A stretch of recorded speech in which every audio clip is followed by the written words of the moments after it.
2014 ముందు తెలంగాణ రాష్ట్రం రాకముందు కూడా విద్యార్థి ఉద్యమకారులుగా మేమందరం కూడా తెలంగాణ ఉద్యమం ఉండేది.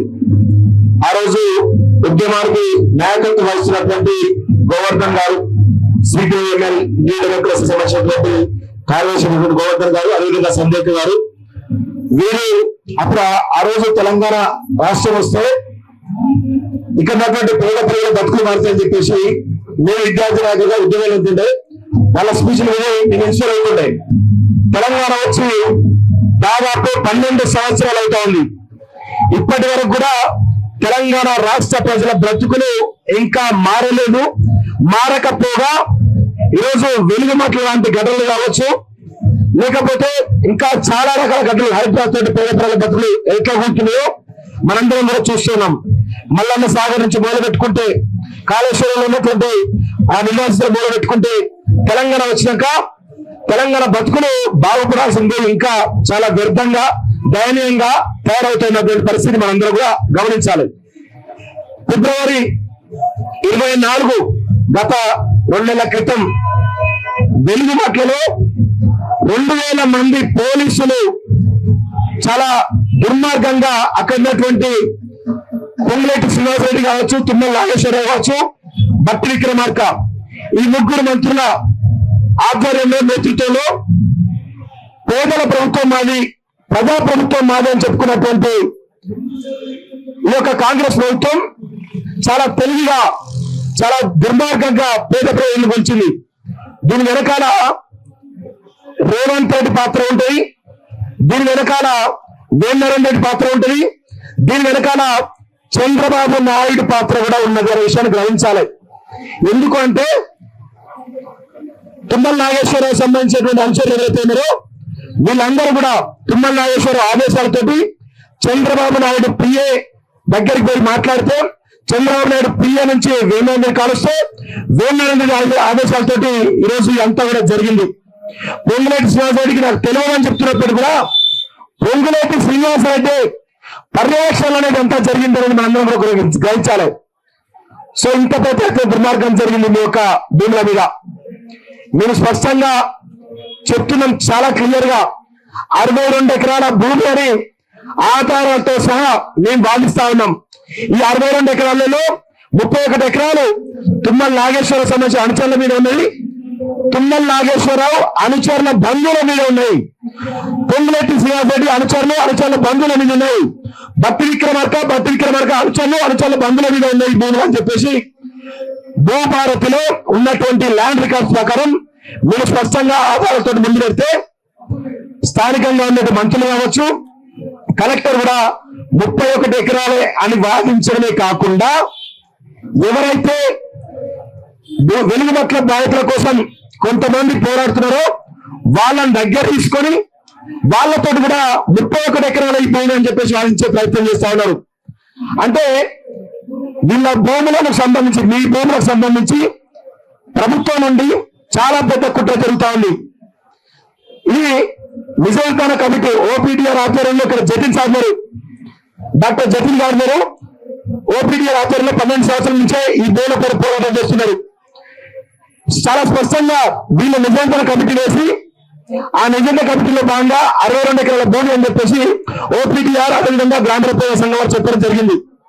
ఇదే నిజాయితీ కమిటీలో కొంతమంది పెద్దలు మళ్ళీ ఇప్పుడు మాట మార్చున్నారు. ఎందుకు మరి ఎక్కడ పోయినా తెలియదు, ఎవరి నిజాయితీ కమిటీలో పోయిన తెలియదు కానీ 31 ఎకరాల 62 ఎకరాల విచారణ చేయాలి, భూదాన్ బోర్డు చైర్మన్ రాజేందర్ రెడ్డి గారు తప్పు చేస్తే వారిపైన క్రిమినల్ చర్యలు తీసుకోవాలని చెప్పేసి చెప్పడం జరిగింది. నేను అదే మాట్లాడుతున్నాను. మీరు ఓపీడీఆర్ సంబంధించిన నిజాయితీ కమిటీలో 62 ఎకరాలు చెప్పారు, వేరే నిజాయితీ కమిటీలో 31 ఎకరాలు 62 ఎకరాల కన్ఫ్యూజన్ ఎందుకు పోయారు అని చెప్పేసి అడిగితే మా మీద క్రిమినల్ కేసు పెడతాం, సివిల్ కేసు పెడతాం అని చెప్పేసి అంటున్నారు. పెట్టుకోండి, తప్పేం లేదు. మీరు అనుకునేది పెట్టుకోండి. మా దగ్గర ఆధారాలతో సహా మేము మాట్లాడుతున్నాం కదా. మీరు భూదాన్ బోర్డు చైర్మన్ రాజేందర్ రెడ్డి గారి పైన చర్యలు తీసుకోవాలని చెప్పేసి ఎందుకుంటున్నారు? సమస్య ఏంటి? వెలుగుమట్ల సంబంధించిన సమస్య. దీని గురించి మాట్లాడదాం, దీని అయిపోయిన తర్వాత దాని గురించి మాట్లాడదాం. చాలా దుర్మార్గంగా జరుగుతా ఉంది. దీని వెనకాల వెలుగుమట్ల వెనకాల చాలా పెద్ద ఎత్తున కుట్ర జరుగుతా ఉంది. మొత్తం అధికార యంత్రాంగం మంత్రులందరూ కూడా ఎవరైతే దీని గురించి మాట్లాడుతున్నారో వాళ్ళు లొంగ తీసుకోవడానికి చాలా పెద్ద ఎత్తున ప్రయత్నాలు చేస్తా ఉన్నారు.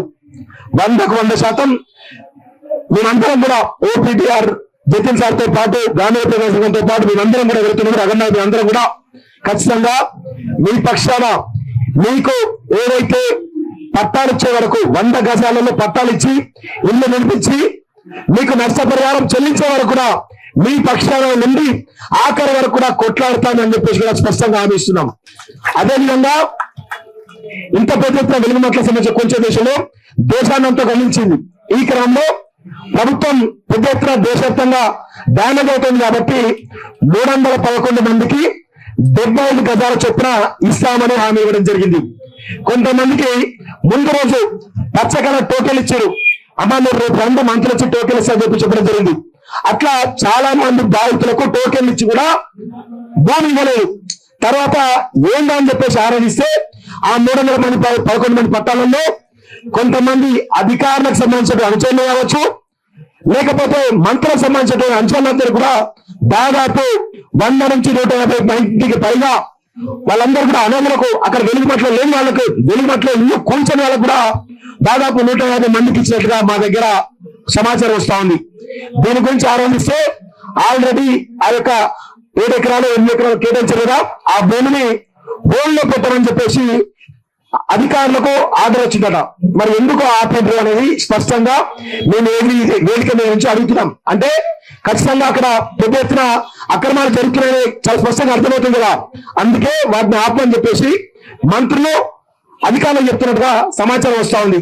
సో ఇంత పెద్ద ఎత్తున దుర్మార్గం జరుగుతా ఉంది. మీరు ఇచ్చేదే 75 గజాలు, నేను అడిగేది స్పష్టంగా 100 గజాలలో వాళ్ళకు ఇల్లు కట్టి సకల సౌకర్యాలు ఇచ్చి వాళ్ళు కోల్పోయినటువంటి నష్టాన్ని ఇవ్వాలని చెప్పేసి నేను కోరుతా ఉంటే 311 మందికి పరిపాలిస్తూ అదేవిధంగా అనర్హకి ఇస్తూ ఈరోజు దుర్మార్గంగా 75 గజాలు ఇస్తామని చెప్తుంటే ఈరోజు ఎక్కడ నవ్వాలో అర్థం కాని పరిస్థితి కనబడతా ఉంది. రేవంత్ రెడ్డి ప్రభుత్వం కేరళ పోయి ప్రచారం చేస్తా ఉన్నారు. మాది ప్రజాప్రభుత్వం అంటే అక్కడ విజయన్ గారు చాలా స్పష్టంగా ఇది ప్రజాప్రభుత్వం కాదు, పేదల ఇళ్లను కూల్చేయడం ప్రభుత్వం చెప్పేసి కేరళలో పెద్ద ఎత్తున ప్రచారం జరుగుతూ ఉంది. ఇంత పెద్ద ఎత్తున తెలంగాణ ప్రభుత్వం యొక్క పరువు పోతా ఉంటే కనీసం సిగ్గు ఎగ్గు లేకుండా రేవంత్ రెడ్డి విజయన్ ని మోడీకి శిష్యుడు అని చెప్పేసి మోడీ విజయన్ గాడ్ ఫాదర్ మోడీ అని చెప్తా ఉన్నారు. మరి విజయన్ గాడ్ ఫాదర్ మోడీ అయితే రేవంత్ రెడ్డి ఏమవుతాడు? రేవంత్ రెడ్డి మోడీ ఇద్దరు గురు శిష్యులే కదా, చోటాబాయ్ బడేబాయ్ అని చెప్పేసి రేవంత్ రెడ్డి చెప్పింది కదా. అంటే ఇద్దరి మధ్యలోనూ జరుగుతా ఉన్నటువంటి లాలు చేయండి, ఇటు కాంగ్రెస్ ప్రభుత్వం అటు బీజేపీ ప్రభుత్వం, కానీ మోడీ శిష్యుడు రేవంత్ రెడ్డి, ఇటు బీజేపీ నాయకులకు సంబంధించినటువంటి దాని లావాదేవీలు అన్నట్లుగా రేవంత్ రెడ్డి వాళ్ళకు ఫ్రీ హ్యాండ్ ఇచ్చేస్తా ఉంటాడు. గిరి జరుగుతున్నటువంటి పరిస్థితి. అన్ని పార్టీలు కూడా ఏకమని మీ పైన పెద్ద ఎత్తున కుట్ర చేయడానికి అన్ని పార్టీలు ఏకమవుతున్నాయి. దయచేసి ఎవరైతే ప్రజల కోసం మీకోసం పనిచేస్తున్నారో వాళ్ళేమో గుర్తించి వాళ్ళ పక్షాన ఉంది మీరు కనుక పోరాడితే ఖచ్చితంగా మీకు న్యాయం జరుగుతుందని చెప్పేసి మరొకసారి స్పష్టం చేస్తూ నాకు ఈ అవకాశం ఇచ్చిన అందరూ కూడా ధన్యవాదాలు. జై తెలంగాణ.